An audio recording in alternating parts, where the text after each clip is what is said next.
Buenas tardes, soy la profesora Jenny Montaña del Colegio María Mercedes Carranza y vengo a acompañarlos hoy un ratico en este proyecto tan bonito que está desarrollando el IDER, que es Aprende en Casa. La idea es interactuar un poquito, recordar algunos conocimientos que nos han dado los maestros en clase y de pronto profundizar algunos conocimientos. Hoy vamos a trabajar un tema muy bonito llamado narrativa, pero la narrativa centrada en los mitos y en las leyendas. Para esto, ¿cómo vamos a hacer? Los que me vienen acompañando de clases anteriores vamos a hacer un repaso de lo que es la narración y los elementos que la componen, para luego centrarnos en las características específicas del mito y la leyenda. Espero les guste la clase. El género narrativo desde los mitos y las leyendas. Nuestra cultura preservada en la narrativa. Bueno, como les dije en la introducción, vamos a partir de lo que es la narración, para luego entrar a ver lo que son los mitos y las leyendas. Vamos a hacer como un recorderis los que vienen ya trabajando conmigo. La narración tiene unos elementos. Los elementos principales van a ser el narrador, los personajes, el tiempo y el espacio. Vamos a partir del narrador. El narrador va a ser quien cuenta la historia. Recordemos que hay diferentes clases de narrador. Hay un narrador participante, que es el que también nos sirve como personaje. Hay un narrador que es observador, que es aquel que conoce la historia, pero no participa en esta. Y hay un narrador omnisciente, que es aquel que además de conocer la historia, sabe qué sienten y qué piensan los personajes. Son las tres clases de narrador que podemos utilizar. Vamos a ver los personajes. Los personajes van a ser aquellos que actúan en la historia. Dependiendo del desarrollo dentro de la historia, vamos a hablar de personajes principales y personajes secundarios. Los dos tienen la misma importancia. Si una historia no existiera personajes secundarios, pues alrededor de quién participaría. Y si no existiera personaje principal, pues no existiría un personaje protagonista dentro de la historia. En la parte del tiempo vamos a hablar de dos clases de tiempo, el tiempo atmosférico y el tiempo cronológico. Cuando yo hablo de un tiempo atmosférico, las palabras vamos a relacionar con la atmósfera, con el clima. Entonces cuando yo digo venía una mañana soleada, estoy hablando de un tiempo atmosférico. En un tremendo aguacero llegué al colegio, estoy hablando de un tiempo atmosférico. Y cuando hablo de un tiempo cronológico, estoy hablando ya de un tiempo exacto. Hablamos de días, de meses, de años. Cuando yo digo a las 6 de la mañana iba para el colegio. Esas 6 de la mañana me está dando un tiempo exacto, estoy hablando de un tiempo cronológico. Recuerden que en una historia puedo hacer uso de los dos tiempos en un mismo párrafo, en una misma historia. Yo puedo decir, salí a las 6 de la mañana mientras llovía fuertemente. Y en la parte del espacio vamos a hablar del lugar donde ocurren los hechos. Cada uno de estos elementos deben estar presentes dentro de la narración para que la narración tenga cuerpo, para que tenga más estructura y para que nuestra redacción se desarrolle de manera armónica. Ya lo vimos con los cuentos, ya lo vimos con las fábulas y ahora más adelante vamos a trabajarlo con los mitos y las leyendas.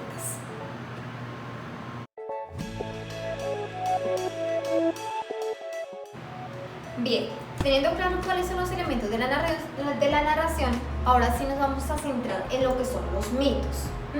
Los mitos tomados como parte de ese género narrativo, ya que nos están contando, nos están relatando una historia con una orientación a ser válida, a ser real. Estas narraciones, estos relatos, parten de dar el origen de la vida y de todo lo existente. El hombre los crea con la finalidad de justificar la existencia de todo lo que existe a su alrededor. Porque existe el día, porque existe la noche, el sol, la luna, el mar, porque existe el fuego. De hecho, podemos remitirnos a lo que era la mitología. La mitología, podemos hablar de mitología griega y romana, donde cada uno de los dioses, semidioses y héroes va a representar el origen de algo. El origen del mar, está el dios del amor, está el dios del odio. Para todo hay una explicación y se hace a través de la mitología griega o romana. Más adelante los pueblos, cada pueblo va a empezar a reconsiderar el origen de las cosas de acuerdo a sus creencias, a sus costumbres, a lo que se considera como bien o como mal. Vamos a partir también de que estos mitos acerca de tradición oral con carácter universal, a medida que pasan de generación en generación, en su discurso van haciéndose ciertas transformaciones. Los mitos se van a adecuar a la cultura y al pueblo de quien los está narrando. Esto con base en los mitos, las generalidades.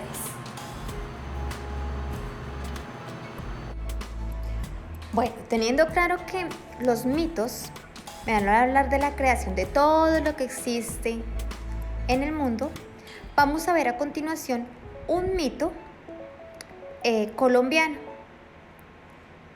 Espero les guste y escuchen con atención.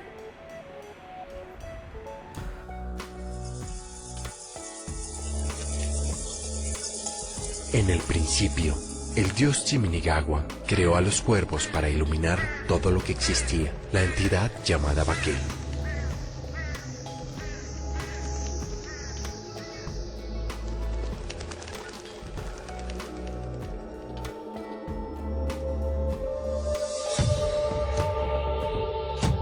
En ella, Chiminigagua, como un rayo en forma de serpiente, descendió del sol a la tierra para dar origen a los padres de la humanidad.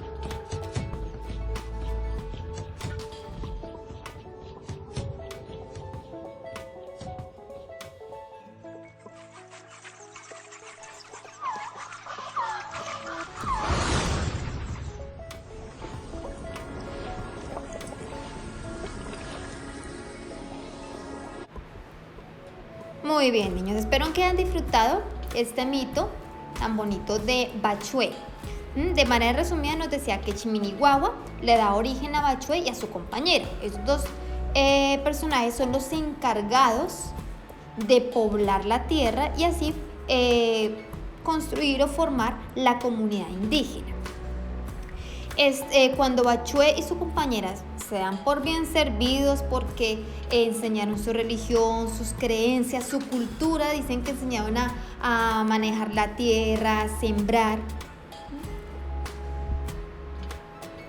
Dieron por terminada su labor y se devuelven a la laguna de Iguaque. La laguna de Iguaque en este momento está ubicada en Boyacá y se conserva o se toma como una reserva natural.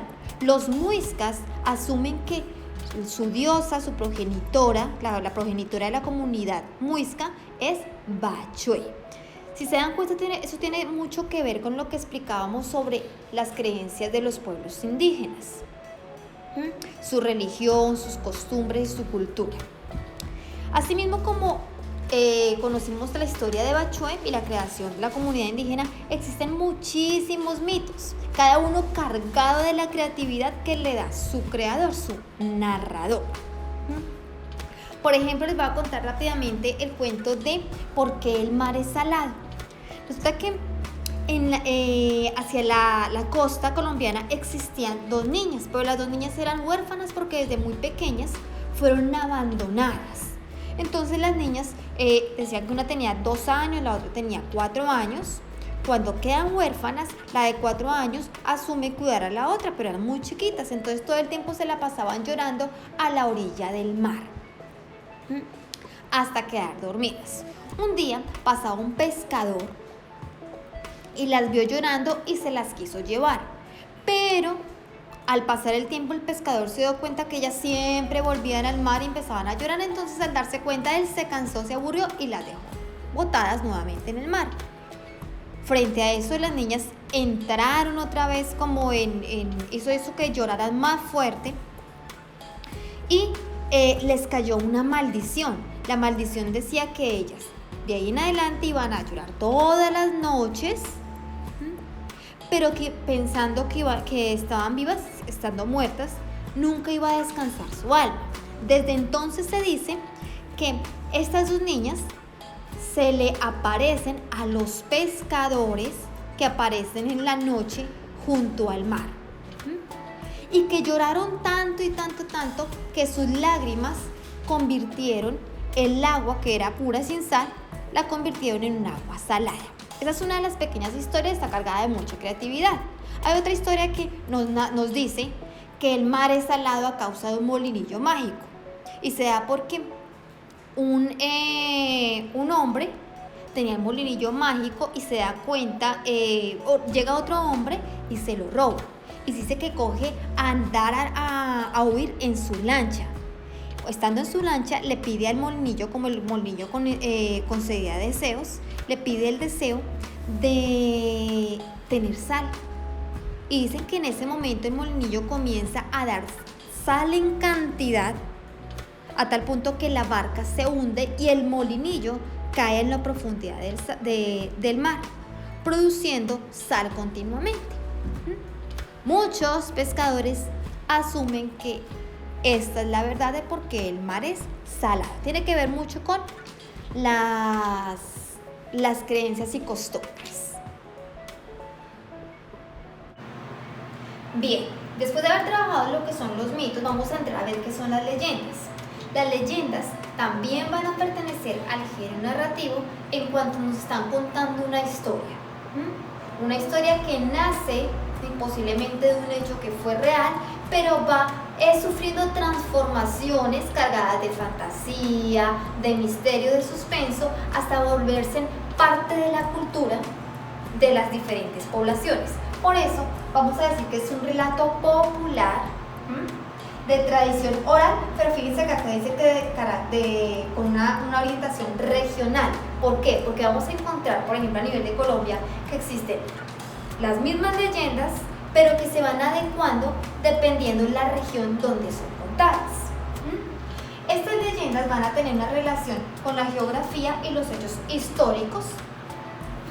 Sus protagonistas, aquí a diferencia también de los mitos, van a ser personajes del común, pero cargados de características especiales, que son aquellas características que hacen sentir miedo, son calavéricos, gusanos, tienen ciertas características que le meten como a ese toque misterioso y de miedo a las narraciones. Se desarrollan en lugares reales y están cargadas de fantasía. Así tenemos que es la leyenda. Ahora los invito a escuchar una leyenda colombiana. Es muy bonita y se llama La Madre Monte. Escuchemos con atención.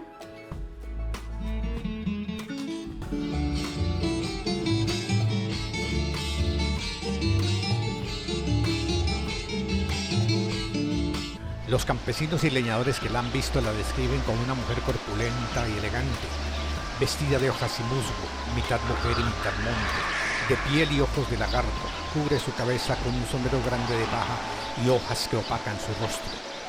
Vive en los sitios enmarañados con árboles frondosos y en el nacimiento de las quebradas, y convive con las fieras, serpientes, aves diurnas y nocturnas de la selva, alejada de la civilización.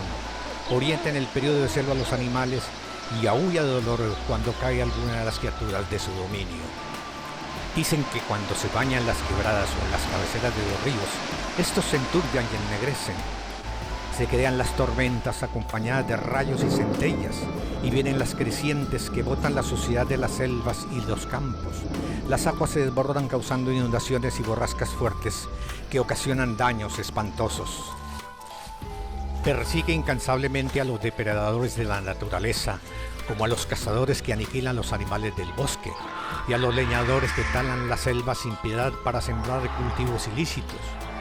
Cuando se enfurece, sus ojos se transforman en rayos que parecen lenguas de fuego, y se abalanza sobre ellos y con sus ojos penetrantes los atonta, dejándolos inconscientes y desmayados por el terror producido.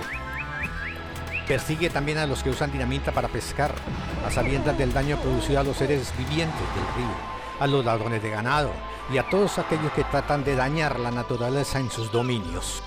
Ellos despiertan de su sueño producido, perdidos en el bosque y con el camino perdido, convencidos de que no ha sido más que una ilusión. La Madre Monte vigila de día y de noche sentada sobre las piedras, acompañada siempre de sus fieles amigos animales y aves que le ayudan en su ronda eterna para preservar la naturaleza y de defenderla contra el más grande depredador que ha existido, el ser humano, sin atentar contra su vida, porque simplemente lo asusta y atonta, como castigo por haber ofendido lo más preciado, la naturaleza, que es en esencia la vida misma. La Madre Monte simboliza esa lucha que debemos emprender por la supervivencia de todos los seres vivos sobre la tierra.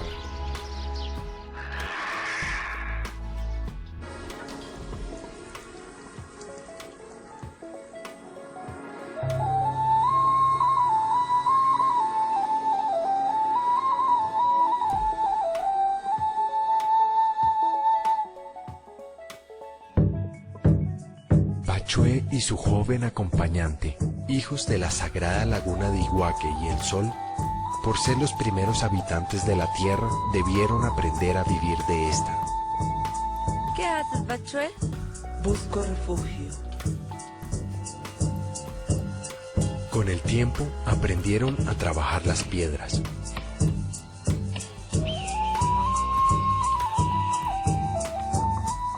Manipular el fuego. Recolectar.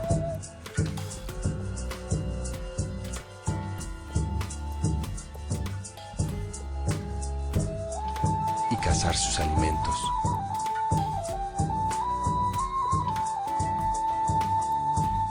Habilidades que transmitieron a sus hijos, los muiscas.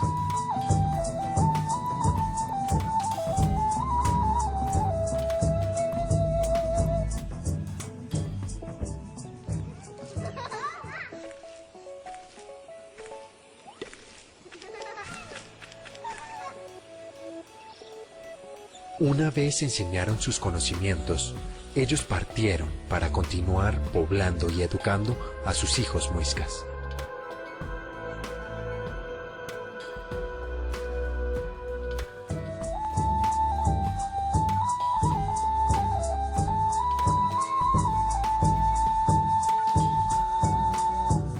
Satisfechos por el progreso de sus hijos y tras haber recorrido y poblado el mundo, Pachue y su acompañante retornaron a su lugar de origen, la sagrada laguna de Iguaque, desde donde se despidieron del mundo, al que dejaron como legado la cultura muisca.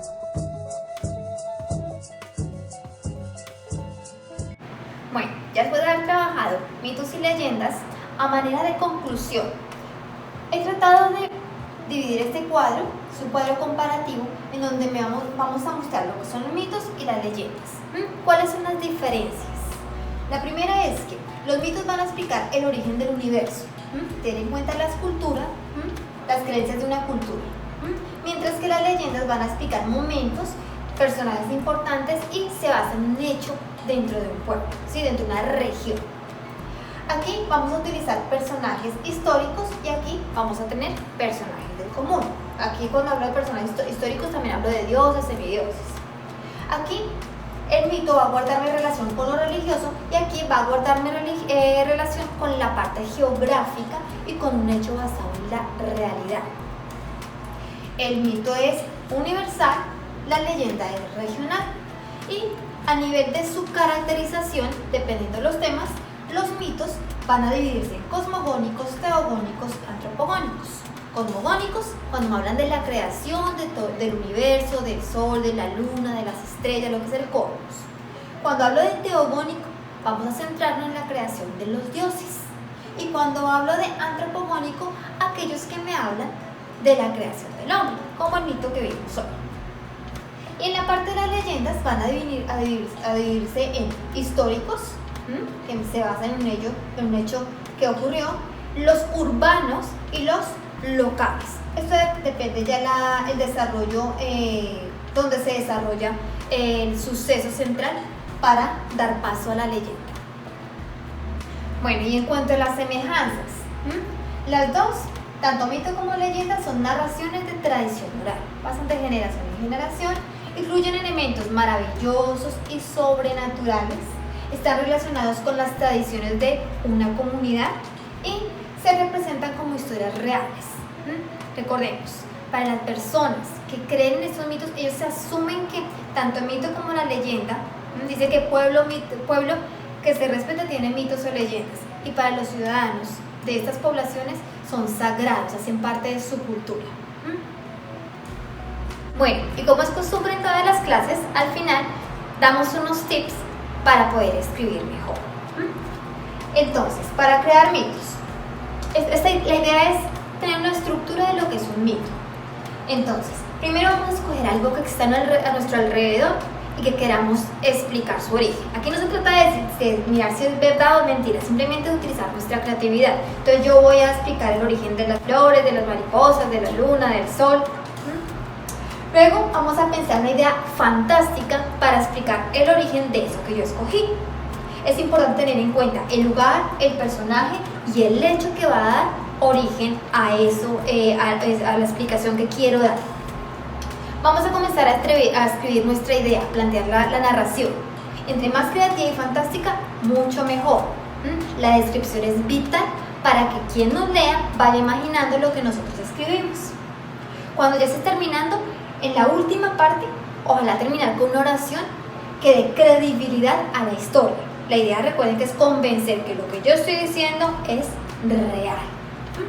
De esta manera podemos crear mitos.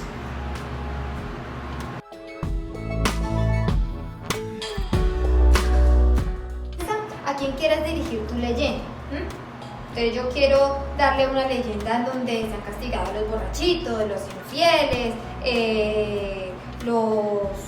los padres, no sé, o sea, cada quien debe mirar a quién va a darle una lección con su escrito. Piensa en dónde desarrollo el hecho central, en qué lugar. El hecho se va a dar, cuándo y con quiénes. También luego vamos a imaginar qué características, como recuerda que hay un personaje principal con ciertas características que van a darle miedo y suspenso a la historia. Entonces vamos a imaginarnos a nuestro protagonista y vamos a hacer por escrito eso. Que la persona que lea puede imaginarse bien cómo es nuestro personaje protagonista de la historia. Comenzamos a crear nuestra historia y al final una frase que deje en suspenso.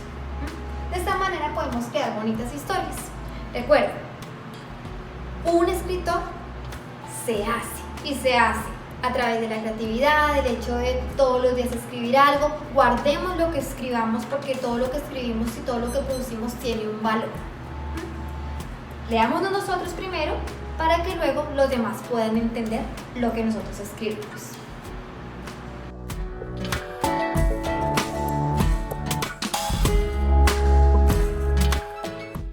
Bueno, así terminamos nuestra clase. Una vez más, gracias por el tiempo y esperamos vernos más adelante. Dios los bendiga. Hasta pronto.